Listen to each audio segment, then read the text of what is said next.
बिस्मिल्लाहिर्रहमानिर्रहीम। शुरू अल्लाह के नाम से जो बड़ा मेहरबान निहायत रहम वाला है। अस्सलाम वालेकुम गाइस। तो स्टोरी में हम डिस्कस करेंगे strategy analysis for project specification के बारे में और इसके ये 9 जो पॉइंट्स हैं इनके बारे। तो स्ट्रेटजी एनालिसिस वगैरह क्या होता है ये ऑलरेडी हम जो स्ट्रेटजी क्या होता है, एनालिसिस वगैरह क्या होता है ये हम जो है वो देख चुके हैं। तो स्ट्रेटजी एनालिसिस सिंपल वर्डिंग में मैं आपको बता देता हूँ। स्ट्रेटजी मतलब कि आपकी हिकमत अमली जो इख्तियार करते हैं, मतलब कि आपने कोई भी ऑर्गेनाइजेशन वगैरह में वगैरह पे वो या कोई प्रोजेक्ट वगैरह कोई भी चीज़ बनानी तो उसके लिए आप जो है कोई भी आपने ज़िंदगी की भी आप यानी कि कोई काम करें ज़िंदगी में कोई भी, तो उसके लिए आप स्ट्रेटजी मतलब हिकमत अमली जो इख्तियार करते हैं, यानी कि कुछ कोई ना कोई उसके लिए क्या क्या प्लान वगैरह बनाते हैं, वो सारी वो आपके रूल और रेगुलेशन जो भी काम कर रहे हैं एक स्ट्रेटजी होती है। स्ट्रेटजी वगैरह आप जो है वो बनाते हैं। स्ट्रेटजी क्या है आपको डिटेल के साथ पहले बताया, उसके एनालाइज मतलब कि आपके पास कोई स्ट्रेटजी पहले से है तो ठीक है, नहीं तो आप उसको क्रिएट करते हैं। जब आप क्रिएट वगैरह करें तो उसको एनालाइज वगैरह जो है वो करते हैं। एनालाइज मतलब को चेक करते हैं कि वो स्ट्रेटजी आपने जो बनाई थी वो ठीक बनी है या नहीं बनी, तो उसके लिए आप स्ट्रेटजी ठीक है या नहीं उसको स्ट्रेटजी एनालिसिस कहते हैं। तो आप फॉर प्रोजेक्ट स्पेसिफिकेशन, अब प्रोजेक्ट स्पेसिफिकेशन क्या था, प्रोजेक्ट स्पेसिफिकेशन मतलब कि स्ट्रेटजी एनालिसिस जो आपने जैसे कि स्ट्रेटजी एनालिसिस से पहले आपको मैं स्ट्रेटजी एनालिसिस फॉर प्रोजेक्ट यानी कि बिजनेस प्लानिंग वगैरह में आपको मैं वो पढ़ा चुका हूँ। तो बेसिकली वहाँ आप डॉक्यूमेंटेशन वगैरह नहीं हो रही थी, यहाँ जो आप डॉक्यूमेंटेशन करेंगे वो बेसिकली आपकी प्रोजेक्ट स्पेसिफिकेशन होगा। तो मैं आपको एक रियल लाइफ एग्जांपल देता हूँ। जैसे कि अगर ये हमारे पास जो सब्जेक्ट है ये 8th सेमेस्टर में पढ़ाया जाता है, तो यहाँ आईटी में, तो यहाँ देखें यहाँ हमारे पास जो आपने फाइनल ये प्रोजेक्ट वगैरह जो वो सबमिट करवाया तो यहाँ फिर आपने भी करवाना होगा। तो उसमें क्या होगा तो पहले आप कोई भी थ्योरेटिकल कोई भी प्रोजेक्ट यानी कि आइडिया वगैरह सोचते हैं, उसके बाद उसकी डॉक्यूमेंटेशन वगैरह यानी कि SRS वगैरह सॉफ्टवेयर रिक्वायरमेंट स्पेसिफिकेशन डॉक्यूमेंटेशन वगैरह बनाते हैं। उसके बाद उसकी डिज़ाइनिंग वगैरह करते हैं और उसके बाद आप जो अपना प्रोजेक्ट जो है वो जो उसकी कोडिंग वगैरह इम्प्लीमेंटेशन वगैरह वो करवाते हैं। इसी तरह जो आपकी स्ट्रेटजी एनालिसिस की जो आप जो डॉक्यूमेंटेशन करते हैं उसको कहते हैं प्रोजेक्ट स्पेसिफिकेशन। आप इसके यानी कि स्पेसिफिकेशन को जैसे जैसे हम जो है वो काम करते जाते हैं उसके हिसाब से इसके मुख्तलिफ हमारे पास स्टेप्स हैं। ये 9 स्टेप्स हैं।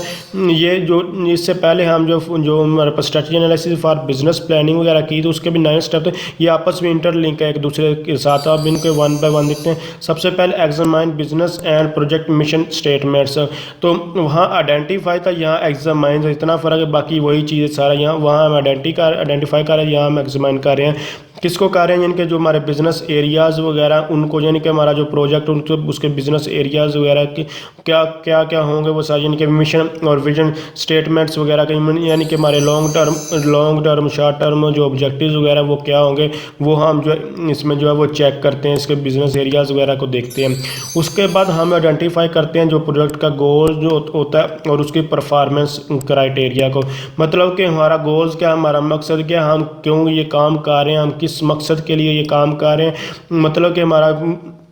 जो भी हमारे यानी कि जो प्रोजेक्ट वगैरह जो हमारे ऑर्गेनाइजेशन के लिए जहाँ जिसके जो हमारा मकसद है उसके लिए हमारा यानी कि हमारे वो मकसद क्या है, उसके लिए हमें क्या काम करना, उसका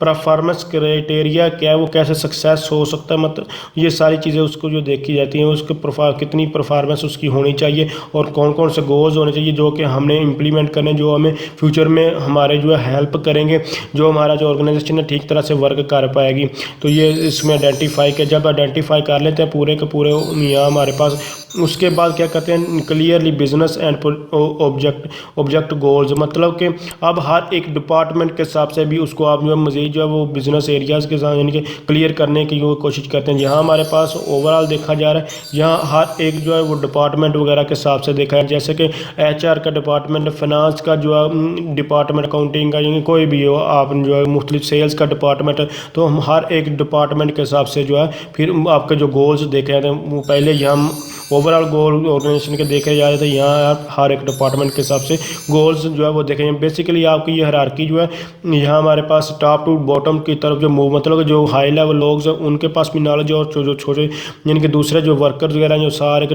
top level managers, middle level manager, low level managers वगैरह होते हैं, इन सब के पास जो नॉलेज इस तरह, इसलिए नीचे सोन move top to down move करें। उसके बाद जो आपको गोल्स जो सबके पता चल जाएंगे, उसके उसके बाद प्रॉब्लम एंड अपॉर्चुनिटीज़ वगैरह जो देखेंगे,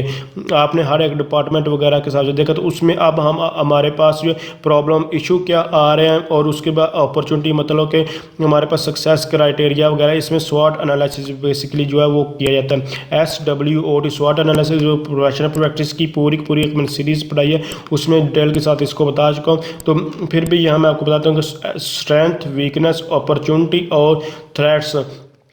इस यानी कि हम चेक करते हैं कि हमारे जो हमारा प्रोजेक्ट है, यानी कि जो बिज़नेस हम कर रहे हैं, जो भी हम काम कर रहे हैं, उसमें उसमें स्ट्रेंथ कितनी है, वो कितना कामयाब, उसके यानी कि उसके अपॉर्चुनिटीज़ कितनी है, उसके बाद उसमें कौन कौन से वीकनेस, उसमें कौन कौन से इशू आ रहे हैं, ये सारी चीज़ें जो है कि ये पहले में स्ट्रेंथ, फिर वीकनेस, उसके बाद अपॉर्चुनिटीज़ और उसमें बाद थ्रेट्स देखे जाते हैं। तो ये सारी चीज़ें इंटरनल एक्सटर्नल थ्रेट्स होते हैं। अपॉर्चुनिटी मतलब कि उसमें बेहतर कौन सी चीज़ है, उसके बाद प्रोडक्ट यानी कि जो भी चीज़ हम बना रहे हैं उसमें कौन कौन से इशूज़ हैं और उसमें आपके जो कौन कौन सी चीज़ उसमें अच्छी है, ये सारी चीज़ें देखी जाती हैं। तो बेसिकली आप आइडेंटिफाई करते हैं प्रॉब्लम्स और अपॉर्चुनिटीज़ वगैरह, यहाँ सिर्फ आप आइडेंटिफाई जब कर लेते हैं,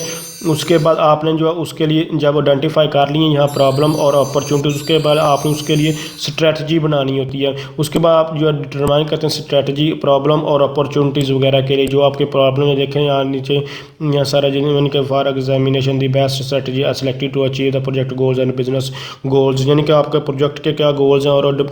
और उसके बाद बिजनेस गोल्स वगैरह क्या हैं, वो सारे के सारे आप जो है वो फाइंड्स करते हैं इसके, यानी कि ओवरऑल प्रोजेक्ट पूरे के क्या गोल्स हैं, उसके बाद डिपार्टमेंट वगैरह के क्या जो है वो गोल्स हैं, वो सारा कुछ यहाँ इसमें देखा जाता है। यानी कि उसके लिए स्ट्रेटजी यहाँ सिर्फ आइडेंटिफाई किया जाता है कौन कौन से यानी कि हमारे पास इश्यूज़ और कौन कौन सी सक्सेस चीज़ें हैं यानी कि कामयाब, उसके बाद उसके लिए स्ट्रेटजी दोनों के लिए बनाई जाती है। जब स्ट्रेटजी वगैरह बना लेते हैं उसके बाद हमारे आप जो है डिफ़ाइन करते हैं की परफॉर्मेंस इंडिकेटर्स। अब की परफॉर्मेंस जो इंडिकेटर्स होता है KPI, इसको कहते हैं KPI, ये हमारे पास इस KPI के नाम से भी जाना जाता है। तो ये हमारे पास ये हर एक ये मुख्तलिफ ऑर्गेनाइजेशन टू ऑर्गेनाइजेशन वेरी करता है। इसी तरह जैसे कि आपकी लाइफ का की परफॉर्मेंस इंडिकेटर आपकी लाइफ की भी जो है वो चाबी हो सकती है परफॉर्म, यानी कि लाइफ की ज़िंदगी कामयाबी आपकी भी हो सकती है। यानी कि ये की परफॉर्मेंस इंडिकेटर ये टूल नहीं है, ये बल्कि हम खुद से डिफ़ाइन करते हैं। ये आपकी, मैं जैसे कि आपको बताया आपकी लाइफ का हो सकता है, ये आप जैसे कि इंटरनेट वगैरह यूज़ कर लें, टेलीनार, जोंग, वारद, जिस तरह के आप ये सारे यूज़ कर रहे हैं, इनके भी की परफॉर्मेंस इंडिकेटर ऑर्गेनाइजेशन के होते हैं, मुख्तलिफ हर एक के इंडिकेटर्स होते हैं। जैसे कि आपकी लाइफ का भी कोई ना कोई की परफॉर्मेंस इंडिकेटर होते हैं, हर एक ये आपको हज़ारों इंटरनेट पर की परफॉर्मेंस चेक करेंगे तो आपको इसलिए इनको रट्टा नहीं लगाना है, हर एक चीज़ के लिए लहदा जो की परफॉर्मेंस इंडिकेटर्स जो है वो होते हैं। बेसिकली की परफॉर्मेंस इंडिकेटर होता है, मैं आपको इसका जो कंसेप्ट होता है, जैसे कि यहाँ हमारे पास एक तराजू है, यानी कि कोई भी यहाँ एक तराजू है और उसके बाद उसके ऊपर जो है आप जो है ½ kg 1 kg कोई भी उसके साथ रखते हैं वज़न वगैरह जो आपका जो होता है उसके, यानी कि जिसको वट्टा कहते हैं। तो उसके बाद यहाँ आप इंडिकेटर्स होता है जो बैलेंस कर रहा था बेसिकली। तो यहाँ आप समझ लें, सपोज कर लें यहाँ आपकी परफॉर्मेंस वगैरह कितनी है और उसके बाद आपकी परफॉर्मेंस आप कैसे चेक की है। यहाँ आपको यानी कि सपोज कर लें कि आपने जो है वो कह लें कि 2 किलो जो है वो एप्पल जो है वो आपने जो है 2 किलो एप्पल जो है वो यहाँ उनका तराजू यानी कि की इंडिकेटर आप 2 किलो एप्पल किसी को आपने देना तो उसको कैसे आपको पता चलेगा ये 2 किलो है। तो बेसिकली अंडरस्टूड बात, जब ये आपका जो हाँ जो इंडिकेटर है जब वो इक्वल होगा, यहाँ फिर आप थोड़े ज़्यादा भी दे सकते हैं लेकिन यहाँ कम नहीं देंगे, ये आप याद रखेंगे। तो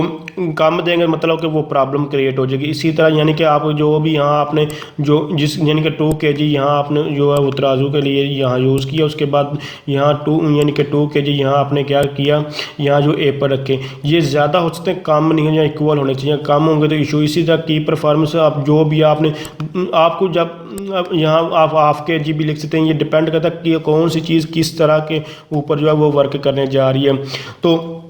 वो आप होती है बेसिकली जो की परफॉर्मेंस का जो भी डिफ़ाइन किए गए उसके मुताबिक वो हैं या नहीं है। मतलब कि जो आपके प्रोजेक्ट है, जो आपकी जो ऑर्गेनाइजेशन में जो वर्क आप काम करना, जैसे कि ऑर्गेनाइजेशन में 3 लोगों की ज़रूरत है यहाँ और इस यानी कि 3 कस्टमर, एक बंदे को कहे तो आपके 3 कस्टमर हो, आपने जो है वो लेकर आने हैं। अब वो की 3 कस्टमर लेकर आता है, यानी अगर तो वो 3 ले आता है तो ठीक है, इसका मतलब उसका की परफॉर्मेंस इंडिकेटर के मुताबिक वो वर्क कर रहा है। अगर वो 3 नहीं हो, अगर वो 1 ले आता है तो उसका मतलब है वो की परफॉर्मेंस इंडिकेटर के मुताबिक काम नहीं कर रहा, उसकी परफॉर्मेंस कम है। तो इस तरह कोई भी कंडीशन हो सकती है, ये डिपेंड करता है कौन कहाँ किस तरह की काम करें। जैसे कि मैंने एप्पल की एग्जांपल दी, तो ये एग्जांपल को याद रखें कि परफॉर्म इंडिकेटर आपको मुख्तलिफ बुक्स में ये बहुत ही कंफ्यूज करता है, इसलिए इसको याद रखें। उसके बाद आता है which business function are to be supported, मतलब कि जो आपने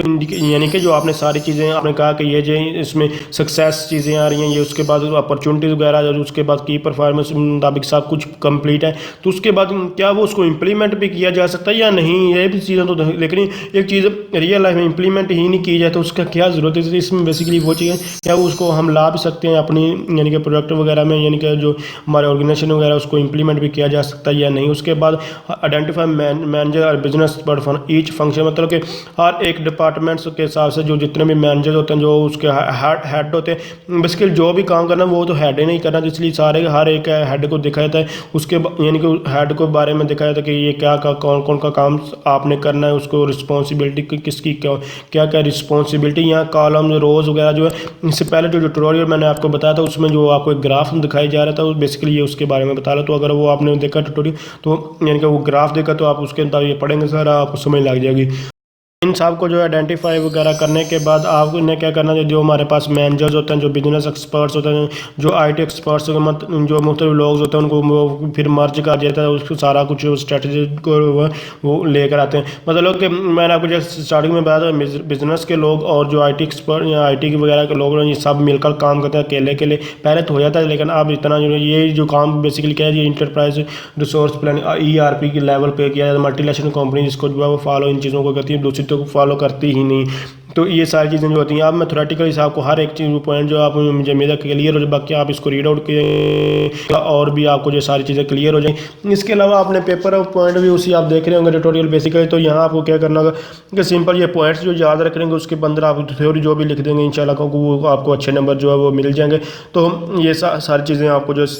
एक बार इसको रीड आउट कीजिएगा तो क्लियर हो जाएंगे। ये अब आपको मैं फिर बता रहा हूँ, यहाँ जो कॉलम्स वगैरह, ये बोल्ट शो सेकेंडरी रिस्पॉन्सिबिलिटी, ये उस टेबल से लिए जो हम जो वो देख चुके हैं। तो ये ना भी अगर आज ये चीज़ें लिखेंगे तो इससे कोई गलत नहीं होगा। तो अगर आप समझ रहे हैं ये वीडियो हेल्पफुल, इसको लाइक शेयर और कमेंट जरूर किया। तो थैंक्स फॉर